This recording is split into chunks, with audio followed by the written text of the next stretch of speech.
자, 오늘 함께 나눌 은혜의 말씀 마태복음 14장 22절로 33절입니다. 지난주와 같은 사건인데 다른 본문이죠. 마태복음 14장 22절로 33절. 자, 함께 교독합니다.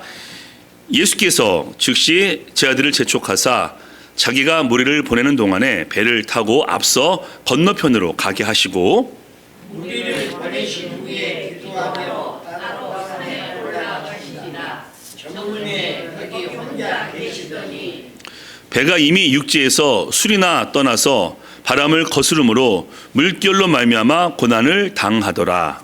다음 사경에 예수께서 바다 위로 걸어서 제자들에게 오시니 제자들이 그가 바다 위로 걸어오심을 보고 놀라 유령이라 하며 무서워하여 소리 지르거늘 예수께서 즉시 이르시되 안심하라. 나니 두려워하지 말라.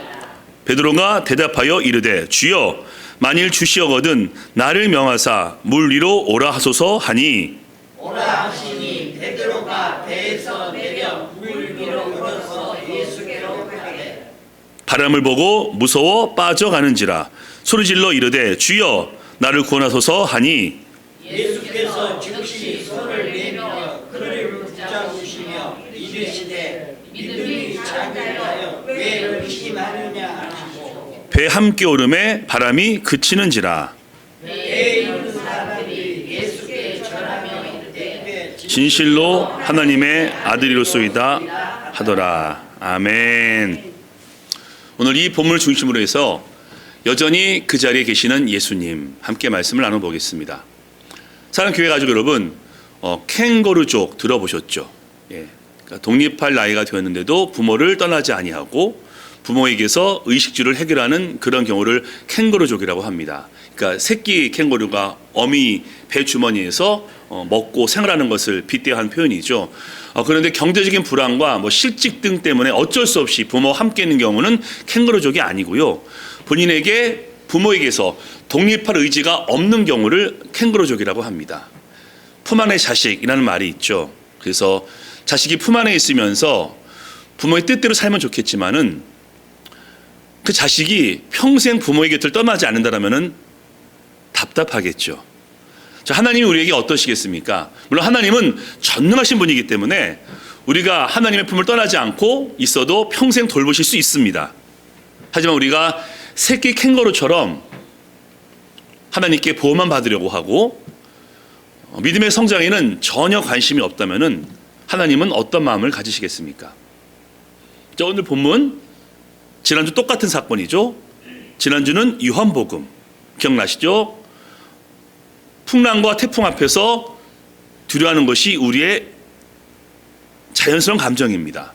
근데 내니 두려워 말라. 두려움 앞에 내가 붙게 되면은 두려워하지 않을 수 있다. 그래서 우리가 두렵지만은 예수님이 함께 있음을 믿으면은 두려움을 극복할 수 있다라는 말씀을 나눴죠. 오늘은 마태복음입니다. 오늘 다시 한번 폭풍이 치는 그 바다로 우리가 함께 가겠습니다. 그리고 오늘은 제자들의 믿음, 특별히 베드로의 믿음을 보려고 합니다. 그리고 이 본문을 통해서 예수님께서는 우리에게 어떤 기대감이 있으신지, 무엇보다 예수님께서 우리에게 어떤 마음을 갖고 계시는지 함께 나눠보도록 하겠습니다.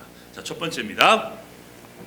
예수님은 때로는 우리를 홀로 두시기도 합니다. 마태복음 6장과 누가복음 6장과 마가복음 6장이 같은 사건이었습니다. 12명의 이름이 나오고요. 사명을 맡기시고 그들이 복음을 증거하는 그런 장면이 나옵니다. 그래서 그 사건을 중심으로 제자들은 예수님의 동역자가 됩니다.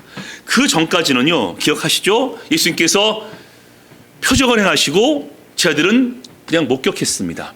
하지만 그 사건을 중심으로 예수님은 그들을 동역자로 세우심을 통해서 복음을 증가하게 하시고 귀신을 내쫓게도 하십니다. 그리고 지지난주 오병이어 사건에서 물어보시죠. 이 5천 명 어떻게 하면 되겠느냐라고 물어보셨고 그들의 믿음을 통해서 예수께서 역사하십니다. 그 사건 이어서 오늘 사건이 벌어지는데 예수님이 어디에 계셨습니까? 자, 한번 다음 본문 보시겠습니다. 예수께서 즉시, 한번 잘 보세요. 제자들을 재촉하사 자기가 무리를 보내는 동안에 배를 타고 앞서 건너편으로 가게 하시고 제자들을요. 23절 무리를 보내신 후에는 기도하러 따로 산에 올라가시니라. 저물며 거기 혼자 계시더니. 좀 이상하지 않습니까? 오병이어 사건을 보이신 후에 즉시 제자들을 재촉해서 건너가게 하십니다. 그리고 무리들은 당신이 다 보내게 하십니다. 그래서 제자들은 이미 건너편 가버나움에 건너갔고요. 예수님만 혼자 계십니다. 그리고 보내신 다음에 무리를 다 보낸 다음에 그들에게로 가는 것이 아니라 따로 산에 올라가서 기도하시면서 오랜 시간을 거기 계십니다. 그러면 지금 제자들 바다 위에 홀로 있는 겁니다. 예수님은 산에서 따로 기도하시고 있고 12 제자만 홀로 바다 위에 남아있는 겁니다. 왜 이렇게 하셨을까요? 그들의 믿음을 성장시키기 위해서, 그들을 훈련시키기 위해서입니다. 아까 말씀드렸죠. 처음에는 예수님께서 내가 기적을 행한다, 구경해라, 목격해라 라고 말씀하셨고 제자들은 목격했습니다. 그리고 사명을 수행하는 순간부터 예수님은 조금씩 훈련을 시키십니다. 오병이어를 행하시기 전에 어떻게 먹으면 되겠니? 라고 먼저 물어보시고 안드레가 오병이어를 가져오자 그 오병을 통해서 역사하십니다. 그리고 오늘 한 번 더 훈련을 높이십니다. 어떤 훈련이죠? 홀로 있을 때, 예수님과 따로 있을 때 이들이 어떻게 할 것인가. 훈련 장소가 어디죠? 배 아니고요, 바다입니다. 근데 거기는 예수님이 함께 있지 않습니다. 사랑하는 교회 가족 여러분, 우리도 옛날에 영적 아이일 때는요, 나밖에 보이지 않습니다. 영적 아이일 때는. 그래서 하나님께 주세요 라는 기도가 대부분입니다. 예배에 대해서도 드리고 싶으면 드리고 안 드리고 싶으면 드리지 않습니다. 영적 아이기 때문에 어쩔 수 없는 겁니다. 그리고 삶에서도 하나님을 믿는다고 하지만은 내 마음대로 삽니다. 왜? 영적인 아이기 때문에. 하지만은 여러분처럼 믿음이 성숙하게 되면요, 좀 바뀌어집니다. 지금도 하나님께 무엇인가를 구하기도 하지만 하나님의 뜻도 구합니다. 왜? 하나님의 관심은 뭘까? 내가 어떻게 하나님을 기쁘시게 할까라고 고민합니다. 왜? 믿음이 성숙했기 때문에. 그리고 예배를 드리기 위해서 애를 씁니다. 습관적이라도. 그래서 저는 그것을 얘기합니다. 거룩한 습관. 그것이 비록 습관적으로 드린다 할지라도 거룩한 습관이기 때문에 예배를 드리고요, 삶에서 애를 씁니다. 내가 어떻게 하면은 말씀대로 살 것인가 라고 말이죠. 믿음이 성숙했기 때문입니다. 그래서 사도 바울은 이렇게 얘기하죠. 내가 어렸을 때는 말하는 것이 어린아이 같았고, 생각하는 것이 어린아이 같았고, 깨닫는 것도 어린아이 같았으나 이제는 장성한 자가 되어서 어린아이를 버렸노라 라고 이야기하고 있습니다. 바로 이것을 위해서, 즉 영적 아이에서 장성한 자가 되게 하기 위해서 예수님께서 우리를 홀로 놔두시기도 합니다. 이들처럼 말이죠. 과연 우리가 혼자 있을 때, 풍랑을 만났을 때 어떻게 반응할 것인가? 예수님이 함께 있지 않지만은 그 풍랑을 어떻게 대할 것인가 보시기 위해서 홀로 놔두시기도 합니다. 근데 사실 말이 안 되죠. 예수님 우리를 홀로 두지 않으시는 것이 성령님이 우리와 함께 있기 때문에 우리는 영원히 평생토록 주님과 함께하고 있습니다. 그러면 예수님께서 홀로 놔두신다라는 의미는 이런 겁니다. 예수님께서 함께 계시지만 그냥 지켜보시는 겁니다. 예수님께서 함께 있지만은 그냥 놔두시는 겁니다. 왜? 홀로 서게 하기 위해서. 여러분 아마 이럴 때가 있을 겁니다. 하나님의 침묵. 여러분 하나님께서 말씀하지 않을 때가 있거든요. 어떤 때냐면요, 내가 죄를 지어서 혹은 죄를 지었음에도 회개하지 않을 때 하나님은 침묵하십니다. 왜? 하나님은 거룩한 분이기 때문에 죄를 회개하지 않고는 만나주지 않으십니다. 그런데 그런 경우가 아니면요, 우리는 조금 고민을 해야 됩니다. 내가 지금 죄를 지은 것도 아니고 이미 회개를 했는데 왜 하나님이 침묵하실까? 이런 때 있지 않습니까? 기도를 해도 하나님께서 응답하지 않는 것 같고, 예배를 드려도 뜨거운 감동이 없는 것 같고, 말씀을 읽어도 말씀이 눈에 들어오지 않는 때, 그게 바로 하나님의 침묵인데요. 바로 그때가 홀로 놔두시는 겁니다. 왜? 우리의 믿음을 성장시키기 위해서. 여러분, 그런 때 있습니다.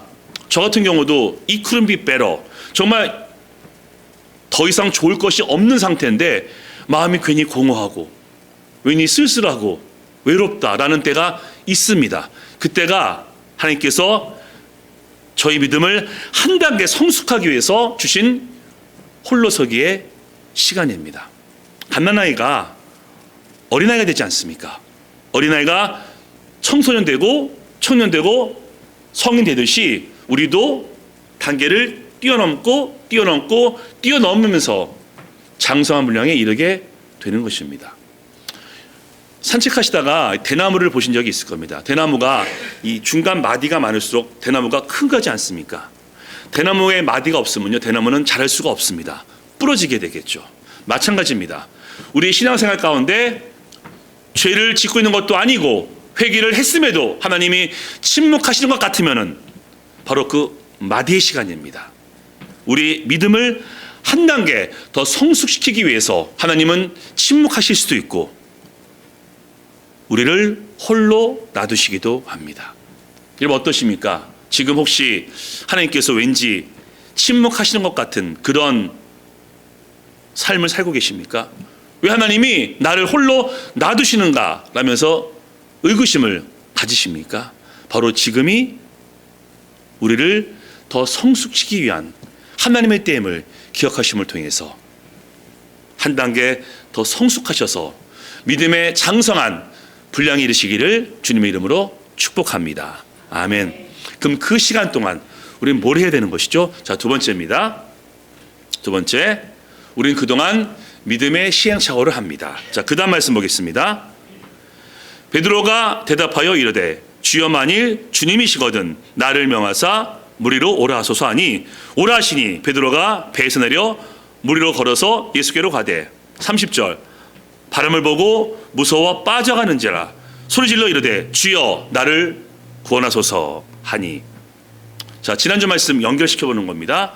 지난주에 이 제자들이 광풍을 보고서 무서워했지 않습니까?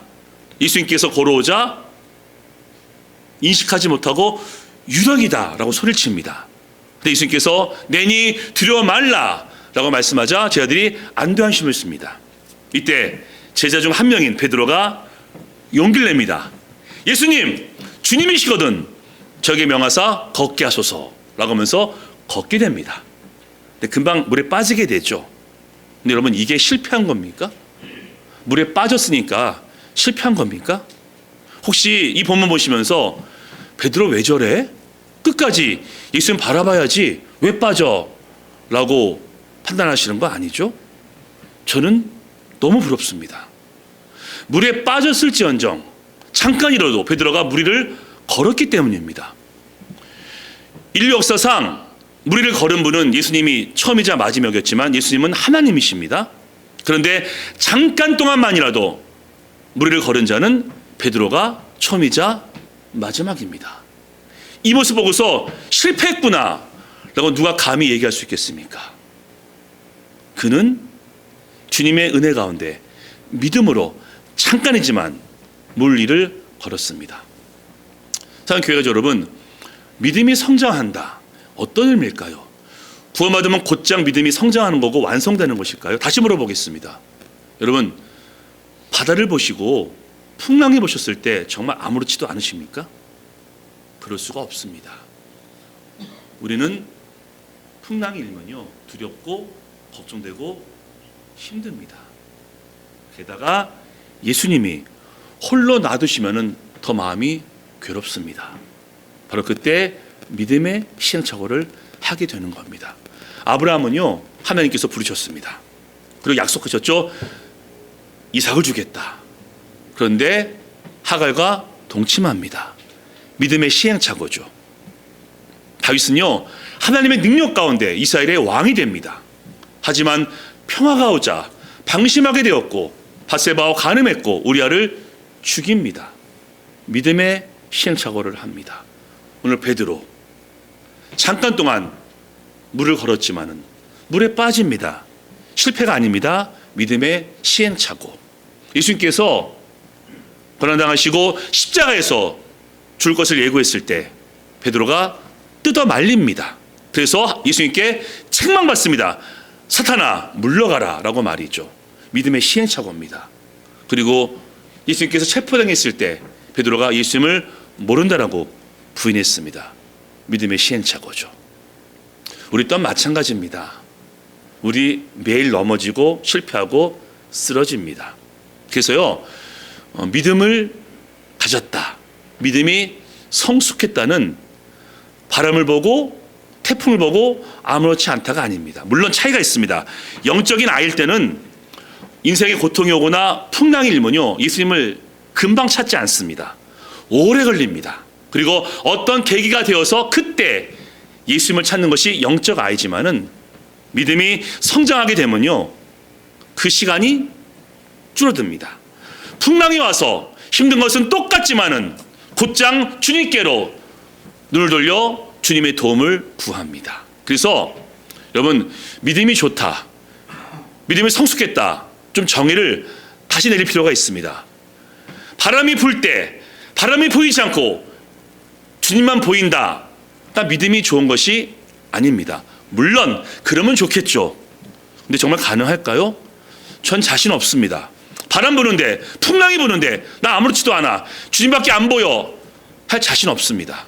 저는요, 풍랑이 불지만은 예수님을 바라볼 것이고 풍랑이 있지만은 끝까지 하나님을 좇을 겁니다. 그래서 믿음이 성숙했다는 것은 바람이 안 보이고 예수님만이 보인다가 아니라 바람도 보이고 두렵기도 하지만 예수님을 붙잡는다가 맞지 않나요? 저는 그런 것 같습니다. 왜? 여전히 두렵고 걱정되고 근심이 되지만 분명한 것은 10년 전보다 1년 전보다 오늘이 하나님을 더 붙잡고 있고 주님을 의지하고 있기 때문입니다. 그래서 믿음의 완성은 천국에서 가능한 얘기고요, 이 땅에서는 믿음의 성숙인데, 믿음의 성숙은 풍랑이 있고 배 안에 예수님께서 함께 있지 않을지라도 예수님을 바라보는 것이 믿음이 성숙된 것임을 여러분 기억하시기 바랍니다. 그러면 오늘 가장 중요한 얘기를 또 해야 되겠죠. 예수님께서 홀로 놔두시기도 하고 그냥 지켜보시기만 하는데 정말 그렇습니까? 여러분, 아닙니다. 자, 세 번째 보시겠습니다. 예수님은 여전히 그 자리에 계십니다. 자, 그 다음 본문 보시겠습니다. 예수께서 즉시 손을 내밀어 그를 붙잡으시며 이르시되 믿음이 작은 자여 왜 의심하느냐 하시고, 베드로에게 아쉬움을 표현했죠. 믿음이 작은 자요. 그런데 호통과 꾸짖음이 아닙니다. 아쉬움입니다. 베드로야, 믿음을 좀 더 가졌으면 좀 더 걸었을 터인데 라고 아쉬움을 표현하시는 겁니다. 그 증거가 뭐죠? 즉시 손을 내미십니다. 예수님은 베드로가 물에 빠질 것을 이미 알고 계셨기 때문에 바로 그 앞에서 지켜보고 있었습니다. 그리고 물에 빠지자마자 즉시 손을 내밀어 그를 건져주십니다. 여러분 기억하십시오.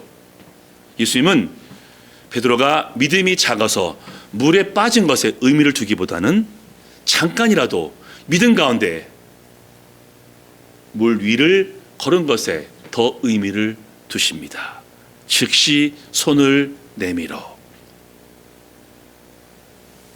제자들, 예수님께서 체포되자 뿔뿔이 도망칩니다. 그러한 그들에게 예수님께서 먼저 즉시 손을 내미시죠. 도마는요, 예수님의 십자가 부활을 믿지 않았습니다. 내가 그 창자국에 옆구리와 손을 만져봐야 믿을 수 있겠다라고 얘기했을 때 예수님은 찾아오셔서 손을 내미시면서 내 손을 만져보아라 라고 말씀하십니다. 그리고 그 믿음의 시행착오와 여전히 그 자리에 계신 주님의 은혜로 위대한 복음 증거자가 됩니다. 아멘. 사랑하는 교회 가족 여러분, 성경에서 가장 은혜가 되는 단어가 뭐죠? 은혜죠. 또 사랑입니다. 또 한 가지가 있습니다. 기다림. 예수님은 지금도 기다리십니다. 어디에서? 여전히 그 자리에서. 그 자리가 어디죠? 우리가 있는 그 자리. 누가복음 15장 말씀 보시면요, 우리가 보통 탕자의 비유라고 하는데 탕자의 비유가 아니라요, 아버지의 사랑의 비유입니다. 아버지의 작은 아들, 큰 아들 위한 그 사랑이죠. 그래서 탕자의 비유도 맞는 말이지만 정확한 비유는 아버지의 사랑의 비유라는 말이 맞습니다. 작은 아들이 아버지에게 재산을 요구했고 도망치지 않습니까? 여러분, 시간이 아마 오래 걸렸을 겁니다. 막대한 돈이었기 때문에 그 탕자한 동안에 시간이 많이 걸렸을 거고요. 재산을 다 잃은 다음에 어떤 사람의 돼지를 치게 되었죠. 그 시간도 길었을 겁니다. 그리고 이 아들이 갈까 말까 고민했을 겁니다. 그 시간도 길었을 겁니다. 그러면 한 달이 아닐 겁니다. 최소한 1년, 어쩌면 더 이상일지도 모릅니다. 그 이상의 시간을 아버지는 그 자리에서 기다리고 있었습니다. 언제 올려나 라고 말이죠. 그리고 이사도 하지 않습니다. 이사했다가는 작은 아들이 돌아왔을 때 아버지를 찾을 수 없기 때문에 그냥 그 자리에서 아버지는 머물고 있었고, 아들이 돌아오자 한마디에 책망도 없이 그냥 안아주고 가락지와 옷과 신을 심겨줍니다. 왜? 여전히 그 자리에 있었기 때문에. 우리가 성경 말씀 보시면서요, 예수님을 믿으시면서 우리가 정확히 인식하셔야 됩니다. 우리의 구원은 천국에서 완성됩니다. 여기서는 성숙하는 겁니다. 그리고 믿음의 시행착오를 하게 됩니다. 하나님이 어떤 때는 침묵하시면서 홀로 두시기도 하고, 어떤 때는 믿음이 성숙하기 위해서 그냥 배 안에 혼자 놔두시기도 합니다. 하지만 그 믿음의 시행착오가 있기 때문에 믿음의 성숙한 자로서 하나님께 칭찬을 받게 됩니다. 아브라함 좌충우돌했습니다. 하지만 하나님께서 이삭을 바치라 라고 말씀하시자 이삭을 바치려고 했고, 하나님께서 이렇게 말씀하십니다. 내가 이제서야 나를 경외하는 줄 알겠노라. 아브라함이 여러 가지의 그런 풍파를 만났을 때 넘어지긴 했지만은 믿음의 시행착오를 통해서 이삭을 바칠 수 있는 그런 자로 변화하게 됩니다. 다윗도 마찬가지죠. 이는 내 마음에 합한 자라 라고 말씀하셨는데, 그 고백이 있을 때까지 다윗은 많은 믿음의 시행착오를 했습니다. 욥도 고난 많이 당했죠. 이렇게 고백합니다. 내가 그동안은 귀로만 주를 들었으나 이젠 눈으로 봅니다 라고 고백을 했고, 믿음의 성숙되자 하나님은 욥에게 복의 복을 더하십니다. 오늘 베드로와 그 제자들, 처음에는 물을 걸었지만은 물에 빠지기도 했고, 예수님께서 체포당했을 때 도망가기도 했지만은 그 많은 시간을 통해서 믿음이 성숙하게 되었고, 오늘 그들이 배에 오르자 이렇게 고백합니다. 이는 진실로 하나님의 아들입니다 라고 고백하게 됩니다. 태풍 때문에 두려웠고, 예수님을 인식하지 못해서 두려웠고, 베드로는 물에 빠지기도 했지만은 여전히 그 자리에 계신 예수님 때문에 그들은 이렇게 고백하게 됩니다. 진실로 하나님의 아들입니다. 아멘. 이제 우리 차례입니다. 여러분 어떠신가요? 두려우시죠?